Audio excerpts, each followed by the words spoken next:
Good morning बच्चों। आज का अपना टॉपिक है vapour pressure of liquid. Vapour pressure of liquid, अब ये भी कह सकते हैं लिक्विड में सोल्यूबिलिटी को हम स्टडी कर रहे हैं, तो उसमें पहला पॉइंट आता है वेपर प्रेशर। 11th क्लास में मैंने आपको चैप्टर नंबर 5 में आपको ये पढ़ाया था कि वेपर प्रेशर क्या होता है। देखो, ये कोई भी लिक्विड है, आपका लिक्विड है। इस लिक्विड को जब हम क्लोज बंद पात्र में अगर इसको गर्म करते हैं, वेपर प्रेशर को हिंदी में बोलते हैं वाष्प दाब। गर्म करते हैं तो पहले इसकी वेपराइजेशन होगा, वाष्प बनेगी, वेपर बनेगी, वो इससे टकराएगी, यहाँ पे कंडेंसेट होगी, संघनित होगी और वापस लिक्विड में बदल जाएगी। दोनों चीजें चलती रहेंगी, वेपराइजेशन भी होता रहेगा इसका और कंडेंसेशन भी होता रहेगा। एक समय ऐसा आएगा दोनों इक्विलिब्रियम में आ जाएंगे, यानी जितनी वेपर बनेगी उतना ही कंडेंसेशन होगा, यानी इसका प्रेशर इक्वल आ जाएगा। ठीक है, इस इक्वल कंडीशन में, इस इक्विलिब्रियम में, इक्विलिब्रियम कल भी मैंने बताया था, आज भी आपको बता रहा हूं, इस इक्विलिब्रियम की कंडीशन में किसी भी लिक्विड की वेपर द्वारा उसी लिक्विड की सरफेस पर डाला गया दाब, इस वेपर द्वारा इस लिक्विड की सरफेस पे जो प्रेशर जनरेट होता है उसी को हम बोलते हैं वेपर प्रेशर। समझ में आ गया? शॉर्ट में बोलते हैं इसको वीपी। ठीक है, क्योंकि ये इस टॉपिक में क्या है, बार बार आएगा vapour pressure vapour pressure vapour pressure, तो आपको ये समझ में आना चाहिए। 11th क्लास का टॉपिक है वेपर प्रेशर। अब अपना नेक्स्ट टॉपिक आता है vapour pressure of liquid solutions and Raoult's law.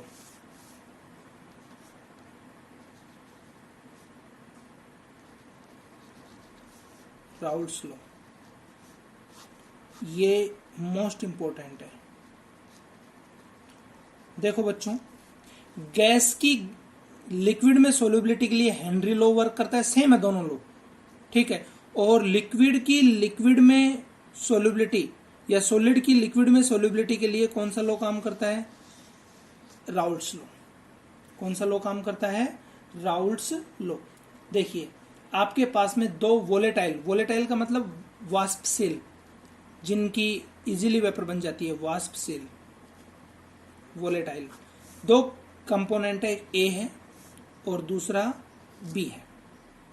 ठीक है, अब आपको इन दोनों कंपोनेंट को एक दूसरे में मिक्स कर दिया, तो दोनों को, जैसे दोनों कंपोनेंट को आप मिक्स करोगे तो एक तो है सोल्यूट और एक है सॉल्वेंट, और बराबर क्या बन गया? सॉल्यूशन। दो कंपोनेंट ले लिए हमने। ठीक है, तो राउल्ट्स लॉ ये कहता है कि इसका पार्शली प्रेशर, किसी भी वोलेटाइल सब्सटेंस का, किसी भी वाष्पशील पदार्थ का पार्शली प्रेशर उसकी मोल फ्रैक्शन के प्रोपोर्शनल होता है। ठीक है, इसका पार्शली प्रेशर लेते हैं हम Pa और इसका पार्शली प्रेशर लेते हैं Pb। समझ में आ गया? ठीक है, जब ये प्योर फॉर्म में है, मतलब सॉल्यूशन नहीं बना, इसका सोल्यूट है, ये ए कंपोनेंट है, तो इसका वेपर प्रेशर, प्योर अवस्था में वेपर प्रेशर, इसको ले लेते हैं हम P0A। क्या ले लेते हैं इसको? P0A। और ये जब प्योर फॉर्म में है, सॉल्यूशन नहीं बना, ठीक है, तब इसका प्रेशर क्या ले लेते हैं? P0B। ठीक है, ये सॉल्यूशन बनने के बाद में Pa और Pb। ठीक है, तो according to Raoult law,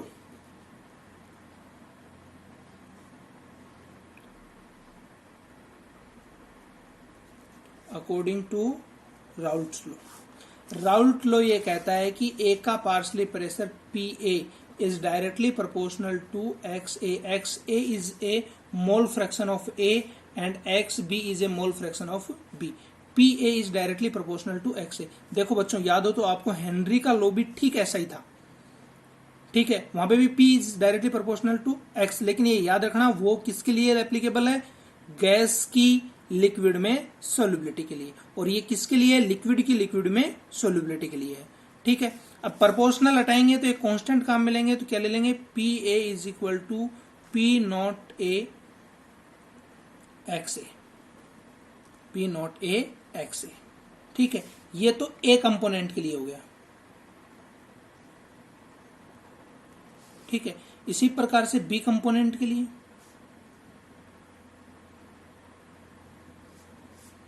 P B is directly proportional to X B, P B is directly proportional to X B. ठीक है, यहां से P B is equal to P not B x B. ठीक है, इसको दे दो इक्वेशन नंबर 1 और इसको दे दो इक्वेशन नंबर 2। ठीक है, एक डाल्टन का लॉ है,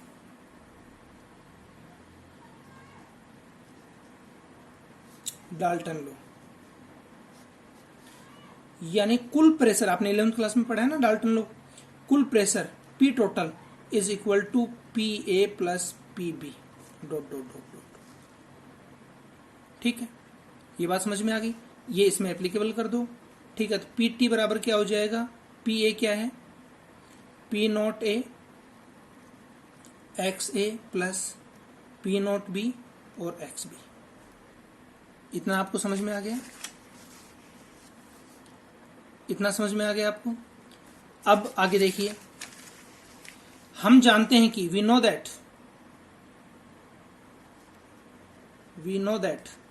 ठीक है, x A plus x B is equal to 1। Total mole fraction क्या होता है, 1 होता है। एग्जाम्पल आप देख लें। ठीक है, कि जैसे कोई भी मोल फ्रैक्शन है, आपने पिछले में निकाली थी आपने mole fraction.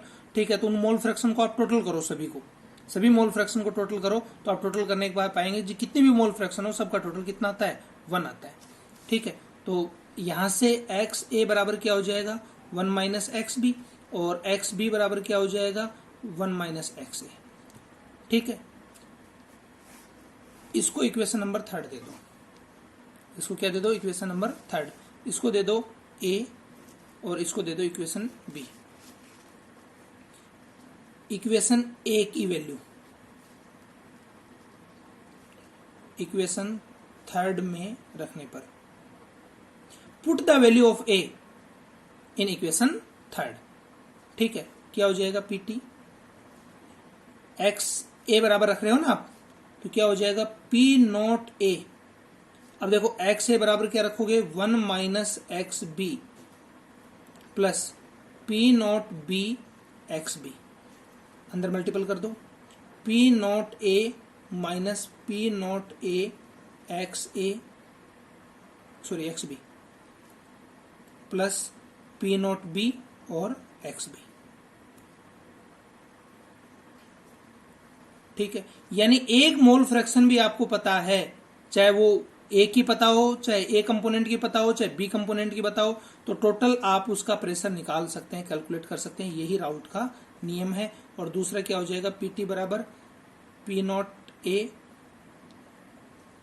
X A plus P not B, अब ये रख दो, बी बराबर 1 माइनस एक्स ए। ठीक है, ये अपना राउट का लो था। ठीक, अब देखो इंपॉर्टेंट इसमें क्या है, इंपॉर्टेंट ये है कि देखो 2 कंपोनेंट आपने लिए हैं, वापस देखो 2 कंपोनेंट लिए हैं। अब इसका ग्राफ बनाएंगे अपन, कैसे बनाएंगे। ठीक है, अब ए आप सोल्यूट ले रहे हैं, ए आप क्या ले रहे हैं, सोल्यूट ले रहे हैं, तो डेफिनेटली ये कम होगा। ठीक है, ये यहां पे ए लिया मैंने, ए, और यहां पे क्या लिया, बी। ठीक है, अब दोनों प्योर फॉर्म में है, तो इसकी मोल फ्रैक्शन क्या है, एक्स ए, और इसकी मोल फ्रैक्शन क्या है, एक्स बी, प्योर फॉर्म में है। और इसका ये पार्शली प्रेशर क्योंकि कम है तो इसका पार्शली प्रेशर भी कम होगा, ये है पी नॉट ए। ठीक है, और ये सॉल्वेंट है तो इसका ज्यादा है तो इसका पार्शली प्रेशर ज्यादा होगा, तो ये है P not B pure form में। अब देखो बच्चों, इन दोनों को हमने मिक्स किया, इन दोनों को हमने मिक्स किया, तो आप ये समझें कि अपने पास 2 सॉल्यूशन है। ठीक है, ये एक ए है, ठीक, और ये एक एपरेटस में बी है। अब ये दोनों प्योर फॉर्म में, ये सोल्यूट है और ये सॉल्वेंट है। अब देखो बच्चों, ये 100% है और ये भी 100% है। अब बच्चों मैं इसको इसमें मिक्स कर रहा हूं, ध्यान देना आप, इसको इसमें मिक्स कर रहा हूं तो इसकी परसेंटेज तो घटेगी। अब ये 100 थोड़ी रहेगा, ठीक है, इसकी तो घटेगी, इसकी क्या होगी, बढ़ेगी। ठीक है, पहले 2% है, फिर 5 होगा, फिर 7 होगा, फिर 8 होगा, फिर 9 होगा, इसकी क्या होगी, घटेगी। ठीक है, अब देखो बच्चों, मैं ये ग्राफ में इससे इस साइड जाऊंगा, मतलब मैं इस एक्स ए को एक्स बी में कन्वर्ट कर रहा हूँ, ठीक है, इन दोनों को मिक्स कर रहा हूँ, सॉल्यूशन बना रहा हूँ, ठीक है। मैं इससे इस साइड से इस साइड जाऊंगा तो यहाँ तो एक्स ए बराबर कितना है 1 और यहाँ एक्स बी बराबर कितना है 1, ठीक है, और यहाँ एक्स ए बराबर क्या है 0, ठीक है, एक्स ए बराबर क्या है 0, ठीक है, यहाँ एक्स बी बराबर क्या है 0। अब मैं इस साइड से इस साइड जा रहा हूं तो इसमें तो कमी हो रही है, ठीक है, एक्स ए देखो 1 है और यहाँ पे क्या हो गया 0, तो ये डिक्रीज हो रहा है। इधर से इधर आ रहा हूं, इधर से इधर आ रहा हूं तो एक्स बी क्या हो रहा है, कम हो रहा है, ठीक है, ये बात आपको समझ में आई, ठीक। अब देखो इसका, इस पे डाल्टन का लॉ लगाते हैं, ठीक है, इस पे डाल्टन का लॉ लगाते हैं तो ये अपने को एक ग्राफ मिलता है, ठीक है। ये ग्राफ, इस ग्राफ में क्या हो जाएगा कि ये ए के लिए है, ये ए के लिए है, तो पी ए बराबर क्या आ गया अपने पास में, पी ए बराबर क्या आ गया अपने पास में, पी नॉट ए और एक्स ए, ये पी बी के लिए है, तो पी बी बराबर क्या आ गया अपने पास में, पी नॉट बी और एक्स बी, और ये वाला है पी टोटल, ये वाला है अपना पी टी बराबर क्या आ गया, P A plus P B, ये इसका क्या था ग्राफ। ये किसके लिए है, इधर क्या है सोल्यूट और इधर क्या है सॉल्वेंट। ग्राफ समझ में आ गया आपको भाई। इसकी मोल फ्रैक्शन ए है, इधर जाएंगे एक्स ए यहाँ पे क्या है पूरा 100% है 1 है, यहाँ एक्स बी बराबर 1 है, इधर जाएंगे तो एक्स ए क्या हो रही है डिक्रीज हो रही है, डिक्रीज हो रही है तो इसका देखो पार्शली प्रेशर भी क्या है डिक्रीज होता आ गया कि नहीं हो गया, ठीक है, समझ में आ गई ये बात। यहाँ पर एक्स भी 100 है तो इसका देखो, इसका पूरा था 100 था और इधर आ रहे हैं तो जैसे जैसे इधर आ रहे हैं कम होता आ रहा है और इस पॉइंट पे आके क्या हो गया ये 0 हो गया, तो यहाँ पर एक्स बी बराबर क्या हो गया 0 हो गया, ठीक है, और टोटल क्या हो गया पीटी बराबर क्या हो गया P A plus P B, इन दोनों को मिला दो, ठीक है, ये इसका ग्राफ था।